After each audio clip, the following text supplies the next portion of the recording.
மக்களே, குறிச்சாம்பட்டி முன்னாடி போகிறதே கற்பராஜா. அவர் தான் இன்றைக்கி ஃபுல்லாக நம்ம கூட இருக்க போகிறாரு. ஸோ அடுத்தடுத்த வீடியோவில் அவரை பற்றி பார்ப்போம், அவர் என்ன பண்ணுறாரு. அண்ட் இந்த ட்ரிப்போட ஃபுல் கைடு அவர் தான். ஸோ போனதுக்கப்புறம் அவர்கிட்ட பிளான் கேட்டுட்டு என்னன்ட்டு அகைன் அப்டேட் பண்ணுறோம். நன்றி, வணக்கம். அப்படியே வீடியோ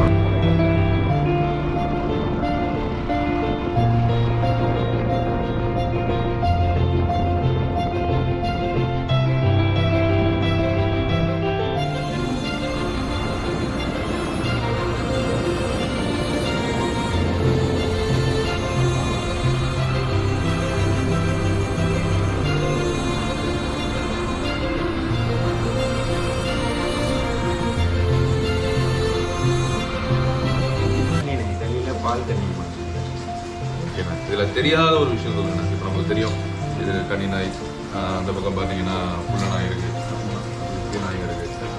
ஸோ இதில் என்ன ஸ்பெஷாலிட்டி, எதுக்கு இந்த நிறம் நம்ம இதில் ஒரு கலர் வச்சுருக்கோம்?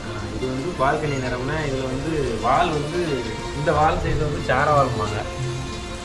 சரி சரி. அது வந்து இது கடுவாலும் இருக்கும், ஆனால் கொஞ்சம் கனமாக இருக்கும் இந்த வால். இது சாரவால்மாங்க அதுக்கு பேர். ஏன்னா இது வந்து இந்த முன்ன ஃபுல்லாக கொஞ்சம் கொரநாடி லைனை நம்ம பார்த்து விரும்பி வாங்குவாங்க. இப்போ கொரநாடின்றீங்களா? அது என்ன என்ன என்ன சிறப்பாக இருக்கும் பாருங்க. இந்த கொரநாடி நாய்களுக்கு எப்படின்னா கொஞ்சம் வேகம் நல்லா இருக்குமாங்க முன்ன. ஓ, நல்ல வேகமாக ஓடும். நல்ல வேகமாக ஓடுவாங்க. வேகமாக ஓடுவாங்க. செலக்ட் பண்ணி எடுத்த காலமும் இப்போ இதை வந்து அவாய்ட் பண்ணுற ரேஞ்சில் வந்துட்டாங்க. அதுக்கு காரணம் நம்ம சொல்ல முடியல. ஏன்னா பழைய ஆளுகள் பூரா இதை செலக்ட் பண்ணி இருப்பாங்க. கொரநாடி இடம்னா கொஞ்சம் நல்லா நிற்கும் அப்படிம்பாங்க. சொல்லுன்னா அப்படின்னா கொஞ்சம் காடியும் சரி எல்லாமே பக்காவாக இருக்கும். பயங்கர அலாட்டாக இருக்கும். பயங்கர அலாட்டாக இருக்கும். ஆனால் இந்த காது கிட்ட அந்த முடி இருக்கு இல்லையா? ஆமாண்ணே. அது பார்த்தீங்கன்னா கருப்பு இல்லை, ஒரு மாதிரி எப்படி நீங்கள் புரியுது. இந்த செவல் நேரம் எதுக்கு வந்துருக்குன்னு கேட்குறீங்களா? இது வந்து கரெக்டாக இப்போ 11 மாதம் குட்டினே. சரி சரி. 11 மாதம் குட்டி நல்லா வளர்ச்சி இருக்கா. இதில் இன்னொரு இது என்னென்னா, சிறுத்தை புளிக்கு இருக்கும் பார்த்தீங்களா? சிறுத்தை புளிக்கு குட்டியாக இருக்கையில் பார்த்தீங்கன்னா இந்த மாதிரி சின்ன சின்ன முடி, பூனை முடி மாதிரி சின்ன சின்ன முடியாக இருக்கும். அதெல்லாம் உதிர்ந்து அதுக்கப்புறம் 2 வயசு ஆகி நாய் மீறினதுக்கப்புறம் நல்லா தெளிவாக இதாகிருங்க. அது உடம்பு வைக்கல, கறி எல்லாமே வைக்கல, சதை வைக்கல, அது பூரா உதிர ஆரம்பிக்கணும். உதிர்ந்து பெரிய நாய் தோரணைக்கு வரையில் நல்லா முழு நாயாயிடும். எலும்பு விளையால் இருக்கும். எலும்பு விளையாடி பெரிய நாயால் அந்த முடியெல்லாம் உதிர்ந்து ஒரு நேரத்துக்கு வந்து. அப்போ இதோட ரொம்ப முழுமையான ஒரு வளர்ச்சி வந்து இப்போ வளராது. ஆண் நாய் எந்த நாயாக இருந்தாலும், நம்ம நாயில் தண்ணியாக இருந்தாலும் சரி, சிட்டிப்பாறையாக இருந்தாலும் சரி, அதோட முழு வளர்ச்சி வந்து 3 வயசு. அதுக்கு முன்னே அதோட எலும்பு வந்து 1 வயசுலலாம் ரொம்ப நைஸாக தான் இருக்கும். இதுவுமே நைஸ் எலும்பு தான். இன்னும் இது கொஞ்சம் வலுவாகி இறுதி வர கரெக்டாக உடம்பு செட்டாக ஆண் நாய் முழு வீரியத்துக்கு வர்றதுக்கு 3 வயசு ஆகும். கரெக்டாக 3 வயசுக்கு முன்னே பெரிய நாயாக இருக்குது, குலைக்க மாட்டாங்க, சின்ன பிள்ளைகளை கண்டா விளாடுற மாதிரி எல்லாத்தையும் விளாடுதும்பாங்க. அதோட வயசுக்கு வந்து 2 வயசே ரொம்ப இளநாய் தான். 2 வயசு நாயே ரொம்ப இளநாய். அது முழு வீரியத்துக்கு வந்து எல்லாத்தையும் நல்லா காலிங்கோட கொஞ்சம் கோவக்குடியோட இருக்கிற டைம் வந்து 3 வயசு தான் முழு வளர்ச்சியில் இருக்கும். அது வரைக்கும் நம்ம கொடுக்குற ட்ரைனிங்கை பொறுத்து தான் இருக்குது. குட்டிலேருந்து நம்ம கொடுக்குற ட்ரைனிங்கு, அதை தனியாக வச்சு பராமரிக்கிறது, அதில் பொறுத்து அது குணமாகுது. அப்போ ஆண் நாய்னா 3 வயசுனா நம்ம இது எப்படி? பொட்டை நாய் வந்து 1 வயசு தாமே. 1 வயசு to 1.5 வயசு. ஸோ அது 1 வயசு.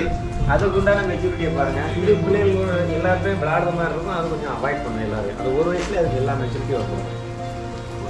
ஏன்னா ஒரு வீட்டுக்கு வந்து அது மாறினதுக்கப்புறம் ஃபர்ஸ்ட் வீட்டு 1 வயசுல வந்து மாறினதுக்கப்புறம் அதோட குணமே அப்படி மாறி பெரிய நாய் தோரணை கொஞ்சம் புரியுதுண்ணா. இப்போ 2 நடுவில் இருக்குல்லண்ணா, செவலை நேரத்தில் அங்கே நடுவில். ஆமாண்ணா ஆமாண்ணா. அது என்ன நாய்? அது வந்து நம்ம உள்ளூர் நாட்டு நாய் தாமே. அதை இப்போ கோம்பன்னு சொல்கிறாங்க. கோம்பன்னு சொல்கிறாங்க. ஆனால் இது ரொம்ப நாட்டு நாய். நான் பெரியப்பட்டு போய் சும்மா ஒரு இடத்துல கிடந்தது, ஒரு காட்டு ஓட்டத்தில் ஒரு கிணறு, ஒரு பாங்கினரில் ஒரு இடத்துல கிடந்தது குட்டி போட்டு. அதனால் அதோட தாய் நல்லா இருக்கும். அந்த தாய் உடம்பை பார்த்து இது நல்லா இருக்குன்னு குட்டி வைக்கணும். இது வீட்டு காடிக்கு, இது வீட்டு காடிக்கு தான் வளர்க்குறேன். காடிக்கு எக்ஸலண்டாக பண்ணும். எக்ஸலண்டாக பண்ணும். நம்ம இருந்தால் எந்த நாயுமே பக்காவாக அது குலைக்க வைக்க எதுவுமே நம்ம சொன்ன உடனே அப்படியே கண்ட்ரோல் ஆகிக்கிறோம். நம்ம இல்லாத பட்சத்துக்கு யாரும் வீட்டு பக்கம் வர முடியாது. ஆமாம், அதுதான் அதோட குணம். நம்ம இருக்கையில நம்ம எதுவுமே பண்ண வேண்டாம். சில நாய்கள் அடிக்கடி குலைச்சிட்டு இருக்கோம், வச்சுட்டு இருக்கோம். நான் இந்த நாய்களோட போட்டு அதை வளர்க்குறதுனால இந்த நாய்கள் குளமும் அது கொஞ்சம் வந்துருச்சு. அதை தான் சொல்கிறேன். இப்போ அதை தனியாக போட்டு வளர்க்குறதா இருந்தால் அது குணமே வேற மாதிரி இருக்கும். இது இதுகளோட போட்டு வளர்க்க இதோட குழம்பு கொஞ்சம் மிங்கிள் ஆகி இது சொன்னால் கண்ட்ரோல் ஆகிடும். அதே மாதிரி அதுக்கும் அந்த கண்ட்ரோல் வந்துச்சு. அதனால அவுத்து விட்டுருக்கேன். இல்லைன்னா இந்த இனத்தை தனியாக கட்டி போட்டு தனியாக இது மட்டும் இதுகளோட வளர்க்காம தனியாக வளர்த்தோம்னா அதோட பவரே வேற மாதிரி இருக்கும். ஸோ அது பிரச்சனை இல்லைண்ணே. தப்பு தலையிலுமே சின்ன செயினில் கட்டி போடணும், பெரிய செயினில் கட்டி போடக்கூடாது. வெட்டியே போடாமல் 8 மாதம் வரைக்கும் வளர்த்தா எந்த குட்டியும் கால் வளையாதுண்ணே. சரி, ஒரு கரெக்ட். ஆமாம், நிறைய பேருக்கு தெரிய மாட்டேங்குது கால் வளையுதுன்னா. ஆமாம் அப்படிதான் சொல்லுவாங்க. நம்மகிட்ட இப்பவுமே நம்மகிட்ட வரையிலே இது பார்த்தீங்கன்னா கொஞ்சம் குட்டி கால் வளைஞ்சு தான் வந்தது லேசா. அவன் அந்த பரன்ல போட்டு பழகி அந்த மாதிரி ஆயிடுச்சு. இப்போ இது வளர சரியாயிடும். ஆனால் ஃப்ரீயாக இருக்கணும். இப்போ இப்படி எப்படி இருக்கு இந்த மாதிரி இருக்கணும். அதுவாடி இப்போ சுற்றிட்டு இருந்தோன்னா இப்போ எவ்வளோ பரவாயில்ல. முன்ன இருந்ததுக்கு நம்மளோட வரையில ரொம்ப மோசமான கட்டினதுக்கு கொஞ்சம் பரவாயில்ல. முக்கியமாக சொல்றது குட்டி எடுத்தால் கட்டக்கூடாது. அதை தான் கட்டக்கூடாது. 8 மாதம் வரைக்கும் அது ஃப்ரீயாக சுற்றணும், வைக்கணும், எல்லாம் செய்யணும். டைல்ஸ் அறையில் மேக்ஸிமம் விளாடுறதை அவாய்ட் பண்ணிக்கணும் குட்டி. ஏன்னா அதுக்கு தக்கன எலும்பு. நான் என்ன சொன்னேன், 3 வயசுல நாயோட எலும்பே ஃபுல்லாக ஸ்ட்ராங் ஆகும், உறுதியாகும். அதுக்கு முன்னே நம்ம குட்டியாக இருக்கையில் அந்த எலும்பு என்ன செய்யும், அது எங்கெங்கே நடக்கிறோம் அதுக்கு தக்கன ஃப்ளெக்சிபிளாக வளைஞ்சு போகும். அது வளைய அதுக்கு தக்கன அப்படியே செட் ஆகிடும். அப்படி தான் கால் வளையிறது. சரி, நான் வேற என்னென்ன ஸ்பெஷல் இந்த நாயில்? நான் இங்கே இருக்கிறதுலே பயங்கரமா போஸ்ட்ல இருக்காரு. ஆனால் நீங்க இருக்கும்போது கம்மன் இருக்காரு. நான் இதோட தனி வீடியோ உங்களுக்கு காமிக்கிறேன் பாருங்க.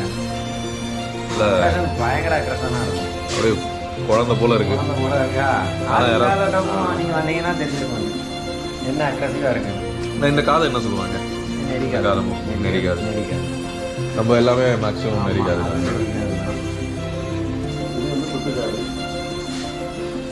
இது வந்து